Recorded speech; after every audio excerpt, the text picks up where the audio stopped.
Already job చేస్తుంటే మరి ఇటువైపు రావాలి ఎందుకు అనుకున్నాం? చిన్నప్పటి నుంచి ఇంట్లోనే ఒక ఇన్స్పిరేషన్. మా గ్రాండ్ ఫాదర్ కె కృష్ణమూర్తి గారు, ఆయన ఐఏఎస్ చేశారు. ఎన్నిసార్లు అడిగినా ఆయన ఎప్పుడు ఇండియా వదిలి రావాలనుకోలేదు. ఒక అటెంప్ట్ ఇవ్వు అన్న సెంటెన్స్ చిన్నప్పటి నుంచి ఎక్కడో మైండ్లో ఉండింది. ఫస్ట్ సెకండ్ రాలేనప్పుడు నిరుత్సాహం నిరాశ ఇవన్నీ వస్తుంటాయి. ఆ టైంలో మీకు మోటివేషన్ చేసిన ఎవరు? అమ్మా నాన్న కాకుండా మా ఫ్రెండ్స్, మా బ్రదర్. వెనకాల తిరిగి చూడదు అలా చెప్పేవాళ్ళు. నా సర్వీసెస్లోనే ఎంతమందికో రాలేదు 8, 9 అటెంప్ట్స్కి. సో వాళ్ళని చూసాను కూడా నేను చాలా ఇన్స్పైర్ అయ్యాను. సివిల్స్ ప్రిపేర్ అని వచ్చారు, హైదరాబాద్ ఉన్నారు, అక్కడ నుంచి చేశారు. వెరీ ఆనెస్ట్, మా పేరెంట్స్ చాలా ఖర్చు పెట్టారు నా మీద. ప్రైవేట్ ఇంజనీరింగ్ కాలేజ్కి వెళ్ళడం వల్ల ఎంబీఏ ఇన్ ఇండియా చాలా కాస్ట్లీ ఉంది. సింపుల్. ఇంకా డబ్బులు ఖర్చు పెట్టించిన తర్వాత నేను అన్నీ వదిలేసి యూపీఎస్సీ ప్రిపరేషన్ అంటే అప్పుడు ప్రిపరేషన్ స్టార్ట్ చేసాం. May 31, 2019. ఇప్పటికి 5 ఏళ్ళు అవుతుంది ప్రిపరేషన్ స్టార్ట్ చేసి. ఆడపిల్లల మధ్యలో మంత్లీ ఇష్యూస్ వస్తుంటాయి. అది ఒక దురాచారంగా చూస్తున్న సమాజం ఇప్పుడు మనం చూస్తున్నాం. దాన్ని కూడా మార్చడానికి మీరు ఏమైనా ప్లాన్ చేస్తారా? అది చెయ్యాలండి. అది ఆ ఎడ్యుకేషన్ అనేది ఒక సెక్షువల్ ఎడ్యుకేషన్. ఇంకా మైండ్ సెట్లో మార్పు ఎలా రావాలి? చాలా మంది చేస్తున్నారు, ఐఏఎస్ ఆఫీసర్స్ చాలా మంచి పనులు చేస్తున్నారు, ఎవ్రీడే న్యూస్ పేపర్లో చూస్తాం. కానీ దీన్ని ఎలా ఇంప్లిమెంట్ చేయాలన్నది కొంచెం చదవాలి. మీరు అనుకున్న గోల్ ప్రకారం తాతగారికి ఇచ్చిన మాట ప్రకారం ఉంటారా, లేదు సిస్టంలో మీరు కూడా పొల్యూట్ అవుతారు? నేను బయట చూసి వచ్చాను. నేను నా శాలరీ చెప్తున్నాను 25 లక్షలు నేను జాయిన్ అయినప్పుడు. నేను ఇప్పుడు కొంటుంటే నాకు ఇంకా చాలా ఎక్కువ వచ్చేది. నాకు ఇవన్నీ కాదు, నేను మంచి పని చేయాలి, ఒక మాట అనుకుని వచ్చాను, మంచి పని చేయాలి.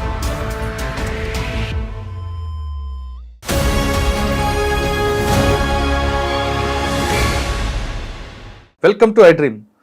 ప్రతి మనిషిలో సంకల్ప బలం గట్టిగా ఉంటే తను అనుకుంది ఏదైనా సాధించవచ్చు అనే మాటకి నిదర్శనం ఈరోజు మన గెస్ట్. ఆమె 2 సార్లు సివిల్స్లో ఫెయిల్ అయ్యారు. అయినా ఖచ్చితంగా తను అనుకుంది సాధించాలి అనే దృఢ సంకల్పంతో ఆమె మరొకసారి సివిల్స్ అటెంప్ట్ చేసి పాస్ అయ్యారు. ఈసారి ఆమె ఆల్ ఇండియాలో 50 ర్యాంక్ సాధించారు. సాధారణంగా ఆ స్థాయికి రావడానికి ఆవిడ పడ్డ కష్టం అంతా ఇంత కాదని తెలుస్తుంది. కుటుంబం అర్బన్ నుంచి వచ్చినా కానీ ఆమెకు ఎదుర్కొన్న ప్రాబ్లమ్స్ ఎలాగున్నాయి, 50th ర్యాంక్ సాధించడానికి ఆమె పడ్డ కృషి, ఎన్ని గంటలు కష్టపడ్డారు, ఆమెకు రోల్ మోడల్ ఎవరు అనే విషయాల్ని ఆమెను అడుగుదాం. ఇందుకే ఆమె ఈరోజు మన గెస్ట్ పేరు Chandana Jahnavi. All India 50 rank. ఆమెను అడిగి ఈ స్థాయికి రావడానికి 50th ర్యాంక్ సాధించడానికి పడ్డ కష్టం ఏంటో తెలుసుకుందాం. నమస్తే అమ్మా. నమస్తే. రెండోది congrats. Thank you so much. Telangana నుంచి ఒక ఆడబిడ్డ 55 ర్యాంక్ తీసుకొచ్చింది. అదేవిధంగా 3వ ర్యాంక్ కూడా మనకే వచ్చింది. ఈసారి ర్యాంకులన్నీ కూడా మన తెలుగు రాష్ట్రాల పిల్లలు రావడం అనేది చాలా సంతోషంగా ఉంది. జాహ్నవి, నువ్వు సాఫ్ట్వేర్ చేసావు, లక్షలో జీతం ఉంటుంది. సాధారణంగా మీ తరం వాళ్ళందరూ అనుకుంటారంటే సాఫ్ట్వేర్ అయిపోయింది, ఎక్కడికో ఫారెన్లో సెటిల్ అవుదాం, లక్షల జీతాలతో హ్యాపీగా ఉందాం అనుకున్న వాళ్ళకి కాకుండా నువ్వు సివిల్స్ వచ్చి సొసైటీకి సర్వీస్ చేయాలనే ఆలోచన ఎక్కడ పుట్టింది? ఈ ప్రశ్నకు సమాధానం చెప్పే ముందు ఒకసారి జాహ్నవి కుటుంబ నేపథ్యం. నేను వచ్చి హైదరాబాద్ నుంచే అండి. మా మా ఫాదర్ వచ్చి డాక్టర్ సీతారాంబాబు. ఆయన సాఫ్ట్వేర్ ఇంజనీర్గా అమెరికాలో వర్క్ చేసి ఇండియాకు వచ్చి కూడా సాఫ్ట్వేర్ ఇంజనీర్ చేసి ఆయన 55 years కూడా PhD తీసుకున్నారు. అండ్ మా మదర్ కూడా వచ్చి బ్యాచిలర్స్ ఇన్ ఎడ్యుకేషన్ బీఎడ్ చేసి టీచర్ లాగా చేసేవాళ్ళు భారతీయ విద్యాభవన్. దాని తర్వాత యూరో కిడ్స్ ఇట్లా ప్రైవేట్ ప్రీ ప్రైమరీ టీచర్ లాగా పనిచేస్తారు.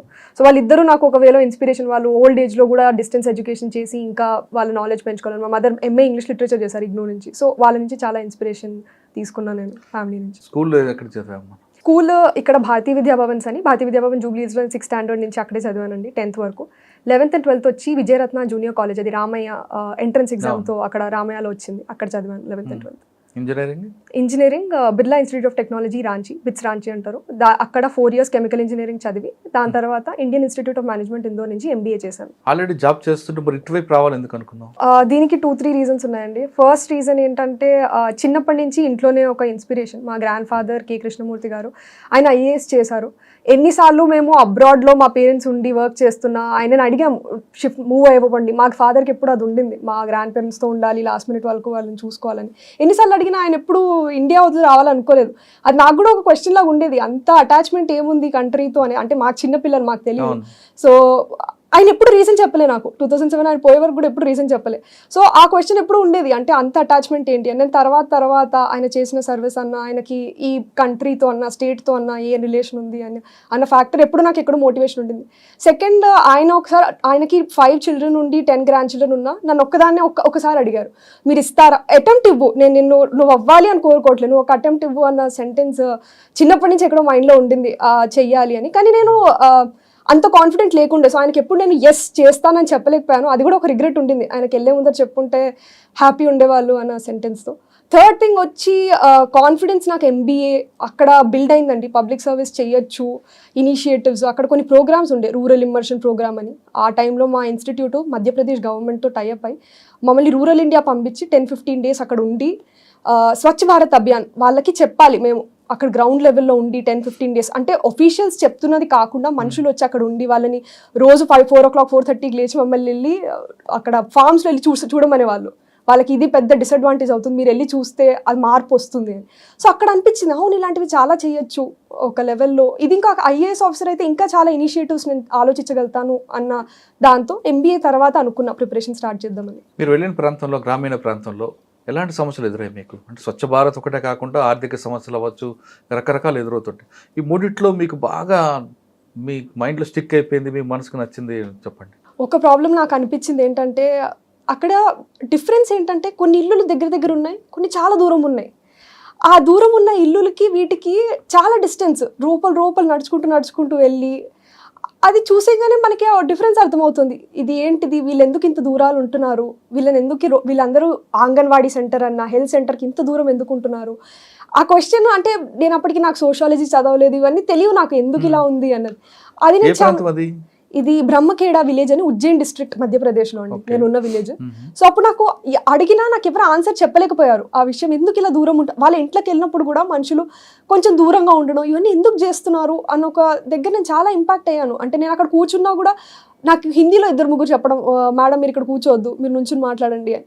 ఎందుకు ఇలా అంటున్నారు అంటే మనం అనుకుంటాం 2020 వచ్చింది, మనుషులు మార్పు వచ్చింది, కానీ చిన్న థింగ్స్ లో ఉన్నాయి డిఫరెన్సెస్. ఇంకా వాళ్ళ ఇంటికి వెళ్ళినా కూర్చోకపోవడం, ఇలాంటివి నేను చాలా దూరంగా ఉన్న ఇల్లుల్లో వాళ్ళు చాలా మార్జినలైజ్ ఫ్యామిలీస్ ఉన్నాయండి, ట్రైబల్ ఫ్యామిలీస్. నాకు అర్థమైంది అదే తర్వాత ఇన్నేళ్ళ తర్వాత, కానీ నేను చాలా ఇంపాక్ట్ అయ్యాను. మధ్యప్రదేశ్ ఇండోర్, భూపాల్ ఇవన్నీ కూడా బాగా డెవలప్డ్ సిటీస్. ఉజ్జయిని అంటే అది అమ్మవారి ఉజ్జయిన్ డిస్ట్రిక్ట్ చాలా పెద్ద డిస్ట్రిక్ట్, అది రాజస్థాన్. ఇటువంటి కల్చర్ కనిపిస్తుంది అక్కడ. నాకు తెలిసి నేను ఉజ్జయిని బ్యాడ్ నేమ్ చేయాలని కాదండి, నాకు తెలిసి వాళ్ళు చిన్న థింగ్స్, నేను అంటే అంత పెద్దగా మాట్లాడలేదు, కానీ ఇట్లాంటిది నాకు అనిపించింది నా మైండ్లో. వాళ్ళు నాకు ఏం చెప్పలేదు, అక్కడ ఉన్న ఫ్యామిలీస్ ఏమనలేదు, నాకు ఇంటరాక్షన్లో అనిపించింది ఎందుకు వీళ్ళు దూరం ఉంటున్నారు. ఓకే సరే, ఫస్ట్ క్వశ్చన్ వీళ్ళు ఎందుకు దూరం ఉంటున్నారు, సిటీ మధ్యలో ఇల్లులు ఉన్నాయి, వాళ్ళ ఇల్లులు ఎందుకు దూరం ఉన్నాయి, అక్కడ ఎందుకు అలా, వీళ్ళకి ఎందుకు దొరకట్లేదు, వీళ్ళు ఎంత నడుచుకుంటూ వెళ్ళాలి, అంత దూరం ఎందుకు వెళ్ళాలి. ఆ క్వశ్చన్ ఎక్కడో నాకు చాలా ఇంపాక్ట్ చేసింది. అంటే అక్కడ అది కాకుండా ఇది కాకుండా ఉమెన్ వాటర్ తీయడానికి ఎంత దూరం నడిచేవాళ్ళు. అక్కడ కూడా మేము ఎన్నిసార్లు అడిగినా మీరు ఎక్కడి నుంచి వాటర్ తెస్తారంటే ఒకటే సోర్స్, అది ఎక్కడో కార్నర్, పంచాయత్ సర్పంచ్ భవన్ ఎక్కడుందో అక్కడ ఉంది, అక్కడ వరకు నడుచుకుంటూ వెళ్ళి వాటర్ తీయడము, లైన్లో నుంచోవడం, ఇది కూడా నేను అనుకున్నా ఎందుకు అంటే. నేను మాట్లాడుతున్న 2019, ఇప్పుడు 5-6 ఏళ్ళు అయిపోయాయి, చాలా చేంజ్ అయ్యాయి, నేను హోప్ చేస్తున్నాను. బట్ ఆ చిన్న థింగ్స్ మనం చాలా చేయొచ్చు ఇంకా ఇలాంటి ఏరియాస్లో. ఇలాంటిది ఒక్క స్టేట్ కాదు, ఇండియా మొత్తము, అక్కడ కాశ్మీర్ నుంచి కన్యాకుమారి ఎన్ని విలేజెస్ ఇట్లాంటి ప్రాబ్లమ్స్ ఫేస్ చేస్తున్నాయన్న అర్థం చేసుకోవడమే నాకు అది చాలా. దాని సొల్యూషన్ మీలాంటి వాళ్ళు వస్తే ఖచ్చితంగా, అంటే ఎక్కువ పెద్ద లెవెల్లో, ఇప్పుడు నేను ఆ విలేజ్ చిన్నగా నేను చేయగలుగుతాను, కానీ పెద్ద లెవెల్లో ఏమైనా తీసుకురావాలంటే ఒక ఇండియన్ అడ్మినిస్ట్రేటివ్ సర్వీస్ అన్న వీటిల్లో కొంచెం పాలసీ లెవెల్లో ఆలోచించి ఇలాంటివి ఒక ఫాస్ట్ ట్రాక్ లో చేంజ్ చేయొచ్చు అని నేను బిలీవ్ చేస్తానండి. ఓకే, అప్పుడు మీకు బలంగా నాటుకుందా? అదే సివిల్స్ ప్రిపేర్ అవుతూ వచ్చారు, హైదరాబాద్లో ఉన్నారా, అక్కడ నుంచి చేశారు? ఫస్ట్ క్యాంపస్ ప్లేస్మెంట్ తీసుకున్నానండి. వెరీ ఆనెస్ట్, మా పేరెంట్స్ చాలా ఖర్చు పెట్టారు నా మీద. ప్రైవేట్ ఇంజనీరింగ్ కాలేజ్కి వెళ్ళడం అన్న, ఎంబీఏ ఇన్ ఇండియా చాలా కాస్ట్లీ అండి, అంత సింపుల్ కాదు. సో ఇన్ని లక్షలు ఖర్చు పెట్టాక నాకే మోరల్లీ అనిపించింది, ఇలా నేను ఇంత డబ్బులు ఖర్చు పెట్టించిన తర్వాత నేను అన్ని వదిలేసి యూపీఎస్సీ ప్రిపరేషన్ అంటే నాకే ఎక్కడో మోరల్లీ రెస్పాన్సిబుల్. ఇంకా సరే జాబ్ చేస్తూ చేద్దాం, ఒక బ్యాకప్ ఉంటుంది అని జాబ్ తీసుకున్నాను. సాఫ్ట్వేర్ కాదండి, అది మేనేజ్మెంట్, Big 4 అని, డెలాయిట్ ఫర్మ్. సో అది ఆడిట్, టాక్సేషన్, కన్సల్టెన్సీ కన్సల్టెన్సీ గవర్నమెంట్కి ఇలాంటివన్నీ ఇస్తుంది. సో అలాంటి దాంట్లో వర్క్ చేశాను 14 months. Hmm. అప్పుడు ప్రిపరేషన్ స్టార్ట్ చేశాను. May 31st, 2019. ఇప్పటికి 5 ఏళ్ళు అవుతుంది ప్రిపరేషన్ స్టార్ట్ చేసి. సో అక్కడ స్టార్ట్ చేశాను ప్రిపరేషన్ అనేది. ఆప్షన్ ఏం తీసుకున్నారు మీరు? సోషాలజీ తీసుకున్నాను. ఎందుకు 40 గ్రూపులు ఉంటుండగా ఇది ఎందుకు తీసుకున్నారు సోషాలజీ? అదే అండి, నేను మీకు రీజన్ చెప్పాను కదా, దాని background అది నేను చాలా మంది అడిగా ఇలాంటి క్వశ్చన్, నాకు ఆన్సర్ చెప్పండి ఎందుకు అవుతుంది ఇది అసలు, అంటే చాలా ఆ క్వశ్చన్ కి అది అక్కడ ఉంటే ఆ ఎక్స్పీరియన్స్ లో అర్థమవుతుంది ఎందుకు ఈ డిఫరెన్స్ ఉంది అన్నది. సో వాళ్ళు అన్నారు నువ్వు సోషాలజీ తీసుకో, నీకు అనుకుంటున్న ఫ్యాక్టర్ తో నీకు బాగా అండర్స్టాండ్ అవుతుంది అని. సో అక్కడ ఆ ఫ్యాక్టర్ తో, అది కాకుండా కూడా నేను చాలా మంది టాపర్స్ అప్పటికి చూశాను. సో సోషాలజీ నుంచి ఐఏఎస్ సృష్టి జైన్ దేశ్ముఖ్ మా ముందర ఇయర్ సో టాప్ 5 టాప్ 4 లో కొడుతున్నారు సోషాలజీ. మధ్యలో కొంతకాలం పబ్లిక్ అడ్మినిస్ట్రేషన్ కూడా వచ్చింది కదా, హిస్టరీ కూడా వచ్చింది కదా, మరి రెండు పక్కన పెట్టి ఇదే పెట్టుకున్నారా? అంటే మీకు కావాల్సిన సబ్జెక్ట్ నాలెడ్జ్ వస్తుందనా? అలా కూడా కాదండి, నేను జాబ్ చేస్తూ చేశాను. సో నాకు ఏమనిపించింది అంటే ఒక సిలబస్ నాకు ఇంట్రెస్ట్ ఉన్నది. పబ్లిక్ అడ్మినిస్ట్రేషన్ చాలా వాస్ట్ సబ్జెక్ట్ అండి, అది జాబ్ చేస్తూ చేయడము అనేది కొంచెం కష్టము. అది దానికి 3-4 ఏళ్ళు మనుషులు ఎఫర్ట్ పెట్టి మాస్టర్స్ చేస్తారు. హిస్టరీ కూడా అలాంటిదే అండి, కొంచెం స్ట్రాంగ్ ఇంట్రెస్ట్ ఉండాలి. నాకు జనరలిస్ట్ ఇంట్రెస్ట్ ఉంది హిస్టరీలో, కానీ ఆ లెవెల్లో డెప్త్లోకి వెళ్ళి చదివే ఇంట్రెస్ట్ లేకుండా. సో నాకు సోషాలజీలో ఉండింది అది. సో నేను అందుకే తీసుకున్నాను సోషాలజీ. తీసుకున్నారు, సివిల్స్ స్టార్ట్ చేశారు. ఫస్ట్ అటెంప్ట్ లో రాలేదు. ఫస్ట్ అటెంప్ట్ లో కూడా వచ్చిందండి నాకు. 3 attempts లో వచ్చాయి సర్వీసెస్. అంటే అనుకున్న ఐఏఎస్ రాలేదు, ఆ వేలో ఫెయిల్ అయ్యాను కానీ, బట్ 3 attempts లో నాకు సర్వీసెస్ వచ్చాయి. 3 అటెంప్ట్ లో కూడా 3 attempts లో సర్వీసెస్ వచ్చాయి. సోషాలజీ 3 attempts సోషాలజీ, 3 attempts లో ఒక డిఫరెంట్ సర్వీస్ వచ్చింది. ఇండియన్ కార్పొరేట్ లా సర్వీస్ వచ్చింది. Second Indian revenue service income tax. Third IAS వస్తుంది అంటే ఐఏఎస్ కోసం మీరు 2 అటెంప్ట్ వదులుకున్నారు. అంటే రాసి వాటిలో ట్రైనింగ్ కూడా చేశాను నేను. ట్రైనింగ్ చేసి మూవ్ అయ్యి ఇప్పుడు ఐఏఎస్ వస్తుంది అంటున్నాను నేను. ఇంకా అవ్వలేదండి, అది రావాలి. ర్యాంక్ వచ్చింది 50 వచ్చింది అంటే అది పేపర్ మీద ఐఏఎస్ అని వచ్చేవాడుకు నేను చెప్పుకోకూడదండి అట్లా. కానీ ర్యాంక్ 50 ఫస్ట్ టైం ఎంత వచ్చింది ర్యాంక్ మీకు? ఫస్ట్ టైం నేను రిజర్వ్ లిస్ట్ 1, అంటే నా ర్యాంక్ మెయిన్ లిస్ట్ ఒకటి వస్తుంది, దాని తర్వాత రిజర్వ్ లిస్ట్ అని సెకండ్ లిస్ట్ అనౌన్స్ చేస్తారు. ఆ రిజర్వ్ లిస్ట్ లో నేను 1, అంటే నా ర్యాంక్ ఆల్మోస్ట్ ఈక్వల్ టు 344 అయ్యారు. సెకండ్ లో 313. ఇక్కడ మీరు 3 అటెంప్ట్ చేశారు కదా, ప్లాన్ బి పెట్టుకున్నారా? నేను జాబ్ చేసి వచ్చా కాబట్టి నాకు ఒక ప్లాన్ బి ఎప్పుడు ఉండింది, తిరిగి కార్పొరేట్ కి అదే సాలరీలో వెళ్ళిపోవచ్చు. అంటే మా ఫ్రెండ్స్ అందరూ ప్రమోషన్స్ తీసుకుని ముందర ఉన్నా, నేను అట్లీస్ట్ ఆ సేమ్ సాలరీలో వెనకాల తిరిగి వెళ్ళొచ్చు, నాకు ప్లాన్ బి ఉండింది. 2 అటెంప్ట్ లో కాలేదు, 3వ అటెంప్ట్ లో వచ్చారు. 3వ అటెంప్ట్ లో మీరు మెయిన్స్ అయిన తర్వాత ఇంటర్వ్యూకి వెళ్ళినప్పుడు అప్పటికే మీకు 2 దీంట్లో మైనస్లు ప్లస్లు తెలిసి ఉంటాయి కాబట్టి మంచి కాన్ఫిడెన్స్ లెవెల్స్ వెళ్ళి ఉంటారు. అదే బిల్డప్ లో వెళ్ళారా, లేదా అక్కడ వెళ్ళిన తర్వాత ఇదేందా ఈసారి ఎలాగొచ్చిందని అనిపించిందా? ఎప్పుడు షూర్ గా వెళ్ళలేమండి. నాకు 2 attempts తర్వాత అర్థమైంది ఏంటంటే ఆ లక్ ఎలిమెంట్ ఉంటుంది అని. నేను ఎంత ప్రిపరేషన్ తో వెళ్ళినా లక్. సో ఫస్ట్ టైం నేను వెళ్ళినప్పుడు చాలా స్ట్రెస్ తీసుకున్నా. అంటే అప్పుడే జాబ్ వదిలేసా, నాకు తెలుసు ఇంకా జాబ్కి వెళ్ళొచ్చు తిరిగి అని. కానీ అనుకున్నా 24-25 నా మంచి ఏజ్, బెస్ట్ ఏజ్, ఈ అటెంప్ట్ లో అవ్వాలి అని. ఆ అటెంప్ట్ లో 160 వచ్చింది ఇంటర్వ్యూలో. ఆ అటెంప్ట్ లో 30 marks వచ్చుంటే నాకు తెలిసి నాకు ఐపీఎస్ పక్క టాప్ 100 ర్యాంక్ వచ్చేసేది.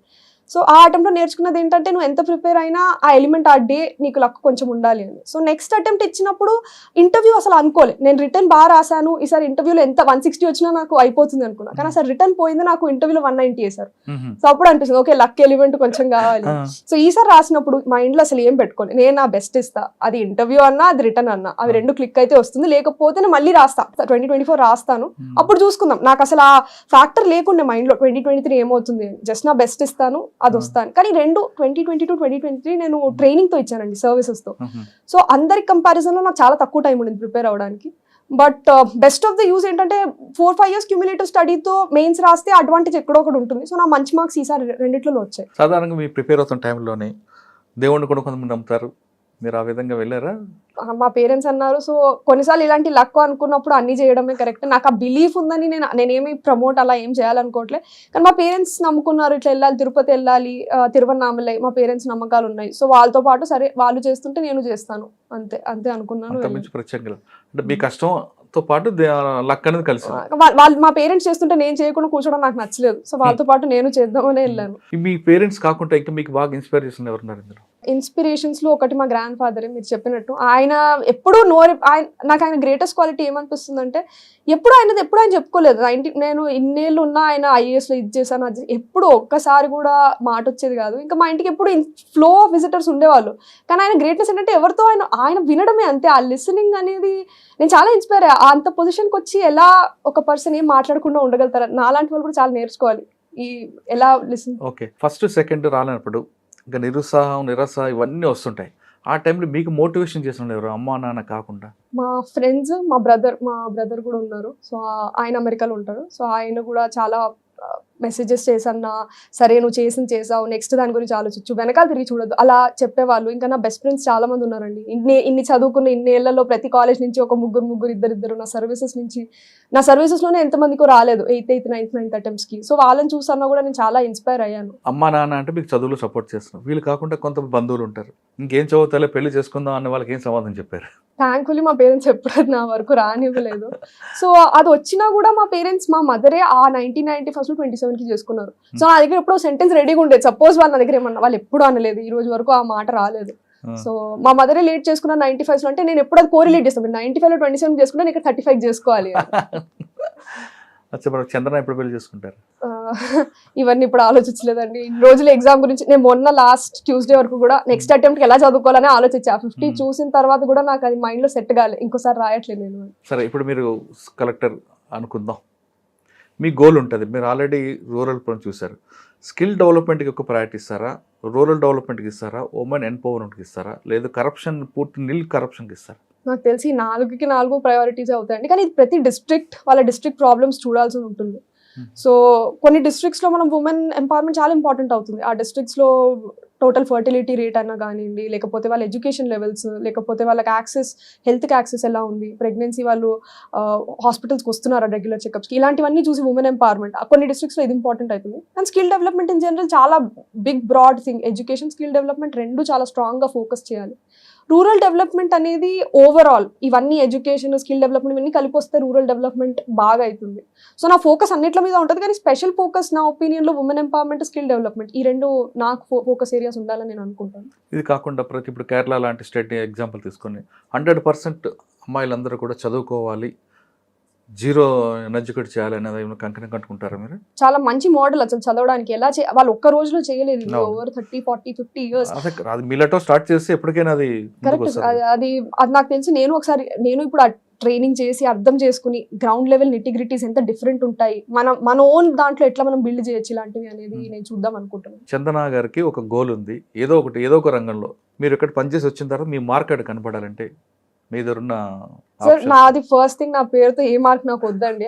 అది సస్టైనబుల్ ఉండాలంటే నా పేరుతో రాకూడదు, అది ఆ డిస్ట్రిక్ట్ వాళ్ళ పేరుతో రావాలి. అది నేను వెళ్ళిన తర్వాత కూడా టీం వర్క్ తో అంతే, ఆ టీం పేరుతో, అది ఆ డిస్ట్రిక్ట్ పేరుతో, ఇంకెవ్వరు మా పేర్లు ఎవరు రావద్దు, ఆ టీం పేరు ఉంటే చాలది. అది అట్లా కంటిన్యూ అవ్వాలని నేనేమనుకుంటా అంటే గర్ల్ చైల్డ్ ఎడ్యుకేషన్, ఇది నా ఒపీనియన్ లో చాలా మంచి, చాలా స్ట్రాంగ్ గా ఉండాలి, ముందరికి వెళ్ళాలి. ఇది కాకుండా మీరు మధ్యప్రదేశ్ చూసిన సంఘటనలు అక్కడక్కడ ఎదురయ్యాయి అనుకోండి, దాన్ని ఎలా మీరు షార్ట్అవుట్ చేస్తారు? ఒక రోజు 2 రోజులు కాదు, కొన్ని తరాలుగా నడుస్తుంది.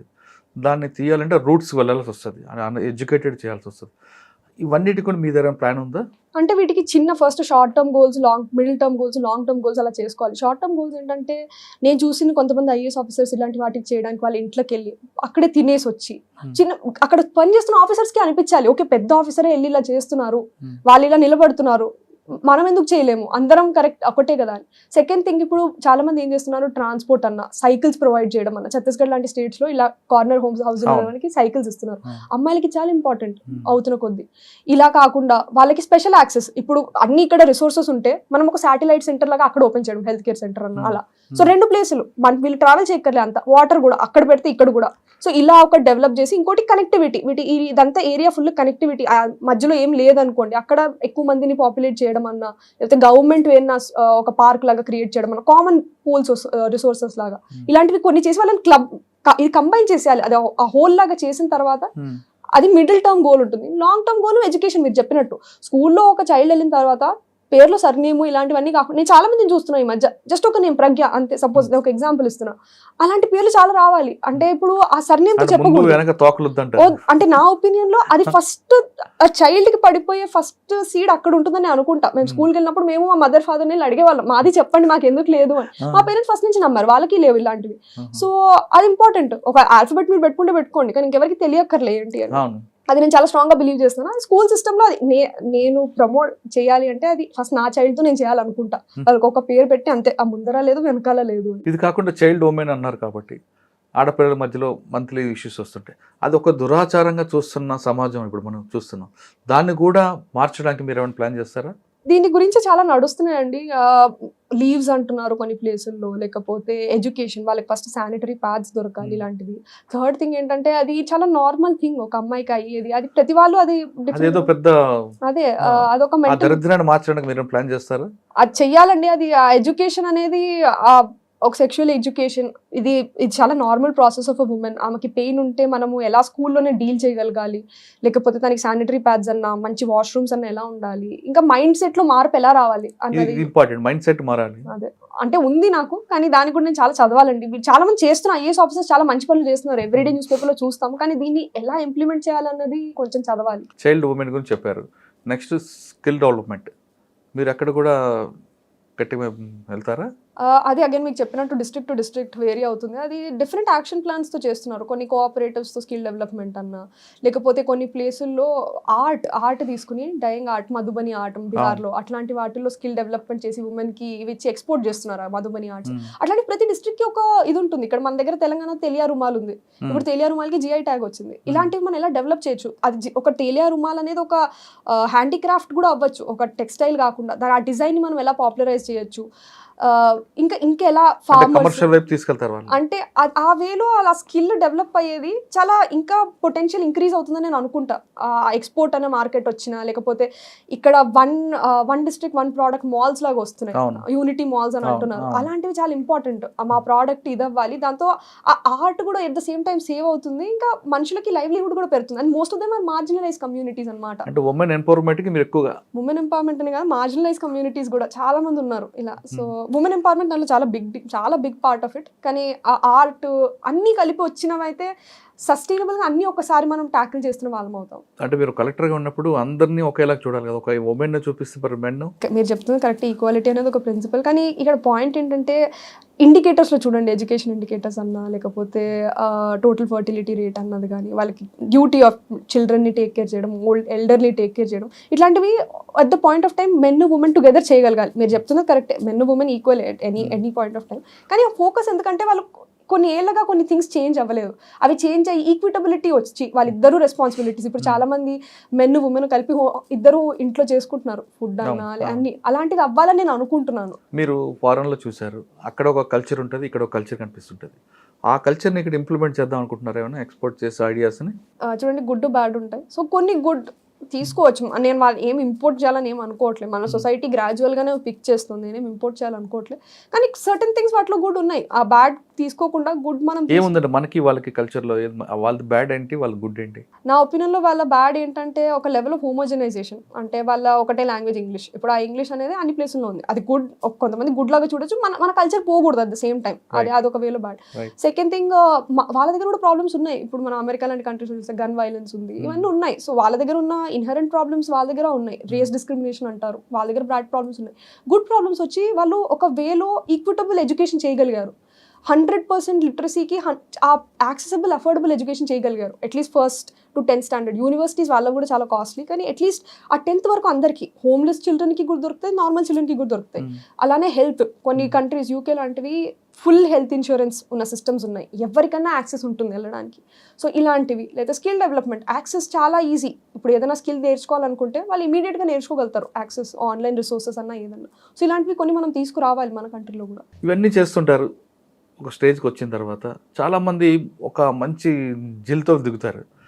చూసిన తర్వాత ఆ సిస్టంలో అలవాటు పడిపోయి వాళ్ళు కూడా రాంగ్ రూట్లో వెళ్ళాలని ప్రయత్నం చేస్తుంటారు. అటువంటి సిచ్యువేషన్ మీకు ఎదురుపడినప్పుడు మీరు అనుకున్న గోల్ ప్రకారం, తాతగారికి ఇచ్చిన మాట ప్రకారం ఉంటారా, లేదు సిస్టంలో మీరు కూడా కొల్యూట్ అవుతారా? నేను అనుకుని వచ్చే మాట వచ్చిందండి, ఆ మాట జస్టిస్ చేయాలనే మాటే నాకు బ్రెయిన్లో ఎప్పుడూ ఉంటుంది. నాకు ఈ కొల్యూషన్ ఇవన్నీ చూడండి, పాయింట్ నా ఎక్స్పీరియన్స్తో నేను మాట్లాడుతున్నా. నేను బయట చూసి వచ్చాను. నా శాలరీ చెప్తున్నాను 25 లక్షలు నేను జాయిన్ అయినప్పుడు. నేను ఇప్పుడు ఉంటే నాకు ఇంకా చాలా ఎక్కువ వచ్చేది.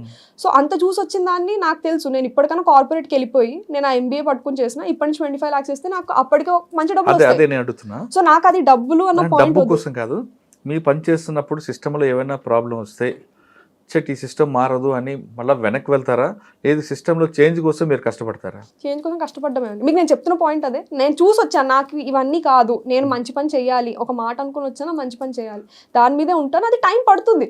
అంటే ఒక్క రోజులో నేను అనుకున్నట్టు అవ్వదు. నా ముందర కూడా చాలా మంది హార్డ్ వర్కింగ్ సివిల్ సర్వెంట్స్ వచ్చారు, వాళ్ళ నుంచి నేను చాలా లెసన్స్ తీసుకుని ముందరికి వెళ్తాను. కానీ కరప్షన్ అనేది మన ఇండియాలో ఇన్బిల్ట్ అయి ఉంది కదమ్మా, మరి ఎలా చేస్తాము? నా ఒపీనియన్ లో చాలా చేంజ్ అయిందండి. కరప్షన్ అనేది చాలా చేంజ్ అయిందని నేను నమ్ముతాను. అంటే మన దగ్గర కరప్షన్ అంటే పట్టించుకోరు కదా. అవును వాడు తిన్నాడు అనే భావం తప్ప మీరు మిగతా కంట్రీ లాగా దాన్ని సీరియస్గా తీసుకోరు కదా. నా ఒపీనియన్ మైండ్ సెట్ చాలా చేంజ్ అవుతుందండి. ఎప్పుడైతే సిటిజన్స్కి అవేర్నెస్ వచ్చిందో, ఎప్పుడైతే ఫోన్స్ వచ్చాయో, సోషల్ మీడియా వచ్చిందో, నాకు తెలిసి అది చాలా చేంజ్ అవుతుంది. ఇంకా నెక్స్ట్ 5-6 years కూడా మీరు ర్యాపిడ్ చేంజ్ చూస్తారు. మనుషులంతా అకౌంటబుల్ అవుతారు. ఇప్పుడు నేను చేస్తున్న తప్పు ఉంది, మనుషులు చూసారంటే ఏంటి అన్నది వస్తుంది. సో నేను నమ్ముతా చాలా చేంజ్ వస్తుంది ఆ మ్యాటర్లో. అంటే మీకు ఆ కాన్ఫిడెన్స్ ఉందండి? నాకు ఆ కాన్ఫిడెన్స్ ఉందండి. రైట్, వెరీ గుడ్, అలాగే ఉండాలి. అయితే ఉమెన్ గురించి తీసుకుందాం. చాలామంది సూసైడ్ చేసుకుంటారు. 10th ఫెయిల్ అయ్యాను, ఇంటర్మీడియట్ ఫెయిల్ అయ్యాను, వాళ్ళకేం చెప్తారు? అదేవిధంగా భర్త వేధించాడనో అత్తమ్మ వేధించాడనో ఉమెన్ సూసైడ్ చేసుకుంటారు. ఈ రెండు డిఫరెంట్ రీజన్స్. వాళ్ళకి ఏం చెప్తారు? స్టూడెంట్ సూసైడ్స్కి మనం కోటాలో ఎక్కడైనా చూసినా ఆ ప్రాబ్లం ఏమొస్తుందంటే ఎక్స్పెక్టేషన్స్. ఫస్ట్ ఏమో స్టూడెంట్ వాళ్ళ మైండ్లో పెట్టుకుంటారు ఎక్స్పెక్టేషన్స్, మా పేరెంట్స్ నా నుంచి ఇంత ఎక్స్పెక్ట్ చేస్తున్నారని. సెకండ్ పేరెంట్స్ చెప్పగలగాలి, నీ నుంచి నాకు ఎక్స్పెక్టేషన్ కాదు, నేను ఇన్ని లోన్స్ పెట్టి ఇలా పంపించి నేను చదివిస్తుంది, నువ్వు మంచి చేయగలగాలని. నువ్వు ఈ రోజు అక్కడ ఎకో సిస్టమ్ ఎందుకు రావట్లేదు అనుకుంటున్నారు? అది నాకు తెలిసి కాంపిటీషన్ అండి. ఇండియాలో అలాంటి కాంపిటీషన్ ఉంది. అంటే అన్హెల్తీ కాంపిటీషన్ కదా. ఇప్పుడు మీ ఫ్యామిలీ తీసుకుంటే ఎగ్జాంపుల్, మీరు 2 సార్లు ఫెయిల్ అయినా, అదే మిస్ అయినా అనుకున్న గోల్, మీ ఫాదర్ మదర్ మీకు ఎక్కడ కూడా డిస్టర్బ్ చేయకుండా చదివించారు. అదే యాటిట్యూడ్ అనేది చాలా మంది తక్కువ వస్తుంది. లేదు పక్కింటోడు చదివాడు నువ్వేందుకు చదవట్లేదు అని ఈ కంపారిజన్ అనేది ఉండబట్టే కదా పిల్లల్లో ఆత్మహత్యకి దారితీస్తుంది అనుకోవచ్చా? అదొక రీజన్ అయి ఉండొచ్చు. బట్ నాకు తెలిసి మోస్ట్ ఆఫ్ ద టైమ్స్ మన ఇండియన్ పేరెంట్స్ చెప్పరండి అఫెక్షన్, నువ్వు మీతోనే ఉన్నాము ఆ సెంటెన్స్ వాళ్ళ యాక్షన్స్లో చూపించాలనుకుంటారు కానీ వర్డ్స్లో చెప్పరు. So most of the time ఆ చిల్డ్రన్ అది వినరు ఆ వర్డ్. నువ్వు మాకు చాలా ఇంపార్టెంట్ లైఫ్లో, నువ్వు చాలా ఇష్టం, నువ్వు ప్లీజ్, ఇలాంటి అఫెక్షన్ వర్డ్స్ ఎక్కువ రావాలి. ఈ బయట డిస్టెన్స్లో ఉన్నప్పుడు ఆ మైండ్లో ఏం తిరుగుతుంది ఆ చైల్డ్కి అనేది అది పేరెంట్స్ గుర్తించి వాళ్ళని సపోర్ట్ చేస్తూ ఉండాలి. చాలా ఆ విధంగా సపోర్ట్ చేస్తే వాళ్ళ మార్పు వస్తుంది అంటారు. అంటే ఇది ఒక స్టెప్ అనుకుంటాను, దీనికి చాలా సొల్యూషన్స్ ఉంటాయి, వేరే రీజన్స్ ఉంటాయి. సరే, సూసైడ్ చేసుకున్న పెళ్ళైన వాళ్ళకి ఒకటే ఆ ప్రాబ్లం మీకు కలెక్టర్గా వచ్చినప్పుడు ఎదిరింది అనుకోండి ఒక జిల్లాలో, మీరు ఎలా దాన్ని షార్ట్అవుట్ చేస్తారు? ఇలాంటి వాటికి ఫస్ట్ నుంచి మనం పేరెంట్స్ సపోర్ట్ చూడాలి. ఎందుకు అయి ఉంటుంది, ఇది ఏదన్నా డౌరీ లాంటి కేసా, లేకపోతే ఇది డొమెస్టిక్ వైలెన్సా, వీటి డిఫరెంట్ రీజన్స్ ఉంటాయి. లేకపోతే కొన్నిసార్లు ఆ అమ్మాయికి ఎడ్యుకేషన్ అన్నా, లేకపోతే ఒక జాబ్ రావచ్చు, బయటకు వచ్చి బతకగలుగుతాను అన్నది లేదా, లేకపోతే ఫ్యామిలీ హానర్ గురించి చూస్తున్నారా, నేను బయటకు వస్తే మా ఇంటి పరువు ఏమవుతుంది, ఇలాంటి వాటికి చాలా ఇవి రావాలండి. నేను రీసెంట్గా ఒకటి చూసాను, ఒక ఫాదర్ డైవర్స్ అయిన అమ్మాయిని ఇంటికి తెచ్చుకుని సెలబ్రేషన్ చేశారు. ఆ అమ్మాయి హ్యాపీ మ్యారేజ్ లో ఉండలేదంటే నా దగ్గర ఉంటుంది, నేను బతుకున్నంత దగ్గర నా దగ్గర ఉంటుంది. ఇలాంటివి మైండ్ సెట్ చేంజెస్ మనం చాలా దగ్గర హైలైట్ చేయాలి. ఒక అమ్మాయికి ఆ మ్యారేజ్ అంటే రిలేషన్షిప్స్ అన్ని సక్సెస్ఫుల్ అవుతాయని లేదు.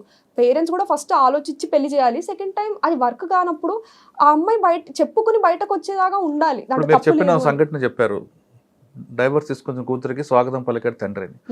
కానీ కొంతమంది దాన్ని వ్యతిరేకిస్తున్నారు. కన్న తండ్రులు ఎప్పుడు కూడా ఆ విధంగా చేస్తే అమ్మాయి ఎప్పుడు కూడా భర్తతో గొడవ పడుతుంది, సర్ది చెప్పి పంపడం అనేది మంచిది కదా అని కొంతమంది ఆ సబ్జెక్ట్ని వ్యతిరేకిస్తున్నారు. మీరేమంటారు? చూడండి, దాన్ని కేస్ టు కేస్ వస్తాయండి. అంటే ఈ కేసులో నేను చదివింది ఏంటంటే ఆ అమ్మాయి అక్కడ అన్హ్యాపీగా ఉండింది, ఇంకా కంటిన్యూ అవ్వలేదు అన్నప్పుడు వాళ్ళ పేరెంట్స్ సపోర్ట్ చేయాలి. నువ్వు మా ఇల్లు ఉంది, నాది ఒక సేఫ్ హౌస్, నువ్వు రావాలి తిరిగి అంటే రావాలి.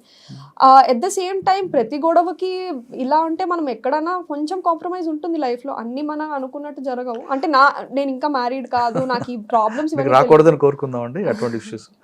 కానీ మీరు కలెక్టర్గా ఉన్న టైంలో మీకు ఇందాక ఒక క్వశ్చన్ అడిగా, ఇటువంటి సూసైడ్కి దీనికి మీరు అన్నట్లుగా వాళ్ళ ఎడ్యుకేషన్ తీసుకొచ్చి వాళ్ళ ఫ్యామిలీ రిలేషన్ మార్చడం చూస్తారా, లేదు ప్రతి మహిళ ఆమె కాళ్ళ మీద నిలబడే విధంగా ఫైనాన్షియల్గా స్ట్రాంగ్ ఉంటే, ఒకవేళ భర్త లేకపోయినా నాకేంటి, నా పిల్లల్ని నేను పోషించగలను అనే కాన్ఫిడెన్స్ లెవెల్ తీసుకొస్తారా? అదే ఎకనామిక్ ఎంపవర్మెంట్ మేజర్ అండి. అంటే దాంట్లో జాబ్ ఇప్పించడం అన్నా, లేకపోతే ఫస్ట్ ఇనీషియల్గా వాళ్ళ దగ్గర ఏమీ లేనప్పుడు ఆ స్టేజ్లో మనం సపోర్ట్ చేయగలగాలి. ఇప్పుడు గవర్నమెంట్ స్కీమ్స్ ఉన్నాయి, అలా ఉజ్వల అని ఉంది, లేకపోతే స్వాదర్ గ్రహ అని ఒక స్కీమ్ నడుస్తుంది.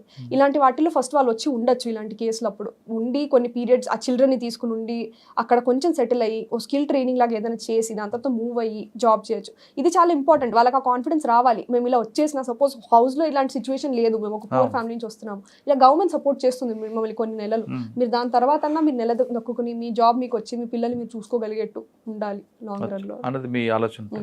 సరే ఒకసారి వెనక్కి వెళ్దాం. మీరు ఐఏఎస్ మీద ఎందుకు ఫోకస్ చేశారు, ఐపీఎస్ మీద ఎందుకు చేయలేదు? అంటే రెండు చాలా మంచి సర్వీసెస్ అండి, రెండిటికి స్కోప్. ఐపీఎస్ అంటే లా అండ్ ఆర్డర్, ఐఏఎస్ అనేది కొంచెం ఓవర్ లాంగ్ రన్ చాలా జనరలిస్ట్ ప్రొఫైల్, మీరు శానిటేషన్ నుంచి హెల్త్ ఎడ్యుకేషన్ ఎక్కడైనా చేయొచ్చు. సో ఇది ఒక ఇన్స్పిరేషన్ ఉంటుంది. అంటే నేను చదివిన ఎడ్యుకేషన్ అన్న, నేను 10th క్లాస్లో కూడా ఆల్రౌండర్. నేను బుక్స్ చదివేదాన్ని, మ్యూజిక్ పాడేదాన్ని, డాన్స్, ఒలింపియాడ్స్ని అన్నీ చేసేదాన్ని. నేను బెస్ట్ ఆల్రౌండర్ కూడా స్కూల్లో. అంటే నేను అన్నిట్లలో బెస్ట్ కాదు అసలు, కొంచెం కొంచెం కొంచెం కొంచెం అంటే just above average in everything. So అలా అదే నేను 11th అన్న, నేను ఇంజనీరింగ్కి వెళ్ళినప్పుడు కూడా మ్యూజిక్ క్లబ్ అన్న, debating club, quizzing club, news and publication society, అంటే చిన్న డిఫరెంట్ యాక్టివిటీస్. నాకు అలా టైం ఎడ్యుకేషన్ అంటే నేను ఎడ్యుకేషన్లో కూడా అకాడమిక్స్ వెరీ గుడ్, నేను వన్ ఆఫ్ ద టాప్. అన్నిటితో పాటు ఎడ్యుకేషన్ బాగుండాలి. ఇలానే ఎంబీఏకి వెళ్ళినప్పుడు కూడా ఇదే చేశాను నేను, అక్కడ కూడా ప్లేస్మెంట్స్ చూసుకోవడం అన్న. సో ఎంబీఏ కూడా నాకు జనరల్ మేనేజ్మెంట్, అంటే ఒక హెచ్ఆర్ కాదు, ఒక ఆపరేషన్స్ కాదు, ఒక మార్కెటింగ్ కాదు, అన్నీ కలిపి చేయాలని. ఆప్షనల్స్ని ఎలా తీసుకున్నా కూడా, సోషాలజీ కూడా ఒక జనరలిస్ట్ సబ్జెక్ట్. సో నా ఫోకస్ అంతా జనరలిస్ట్ అవ్వాలి, ఒక స్పెషలైజేషన్ కాకుండా జనరలిస్ట్ వర్క్ ప్రొఫైల్ నాకు ఉండాలి అని కోరుకుని నేను ఐఏఎస్ అనుకున్నాను. జర్నలిస్ట్ కూడా అవ్వచ్చు కదా, ఎప్పుడైనా వస్తే ఎంఏ చేస్తానేమో అండి. అంటే నేను చాలా ఓపెన్ ఉన్నాను ఇలాంటి ఐడియాస్కి. అంటే ఐపీఎస్ అయి ఉంటే మీకు డైరెక్ట్ పబ్లిక్తో ఇంటరాక్ట్ ఉంటుంది. అక్కడ ఒక అమ్మాయికి కానీ అబ్బాయికి కానీ అన్యాయం జరిగితే మీరే డైరెక్ట్ డీల్ చేయొచ్చు కదా. కానీ ఐఏఎస్ అనుకుంటే ఒక స్టేజ్లో ఆగిపోతుంది కదా. నా ఒపీనియన్లో ఐఏఎస్ అనేది ఆగిపోతుంది, అది ఆ పాలసీ సెట్టింగ్లో ఇంకా ఎక్కువ ఆలోచిస్తుంది. అంటే ఇప్పుడు కరెక్టర్ వరకు మీకు పబ్లిక్తో ఇంటరాక్ట్ ఉంటుంది, తర్వాత క్రమేపీ తగ్గిపోయి వస్తుంది. కానీ ఐపీఎస్ అనుకోండి, మీరు ఫస్ట్ ఏఎస్పీ దగ్గర నుండి సిపి వరకు మీకు ఎక్కడో పబ్లిక్తో ఇంటరాక్ట్ అవుతారు కదా. అది కూడా కరెక్టే అండి, అంటే అది కూడా ఒక మంచి ఆపర్చునిటీ. అంటే వచ్చుంటే నేను ఐపీఎస్ కూడా తీసుకుని చేసేదాన్ని, కానీ నాకు ఐఏఎస్ వచ్చింది కాబట్టి మోర్ దెన్ సాటిస్ఫైడ్. ఫైనల్గా చెప్పండి, ఇప్పుడు వస్తున్న జనరేషన్లో అందరూ కూడా ఐఏఎస్ అవ్వాలి, ఐపీఎస్ అవ్వాలి అనుకుంటారు, కానీ దేవుడు దండం పెడతారు, చదవకుండా ఉంటారు ఒకరు. కొంతమంది ఆ ట్రస్ట్కి భయపడిపోయి కొంతమంది ఆగిపోతుంటారు. కొంతమంది రాలేదు కదా అని ఇన్సల్ట్ ఫీల్ అయ్యి రకరకాల స్టెప్స్ తీసుకుంటారు.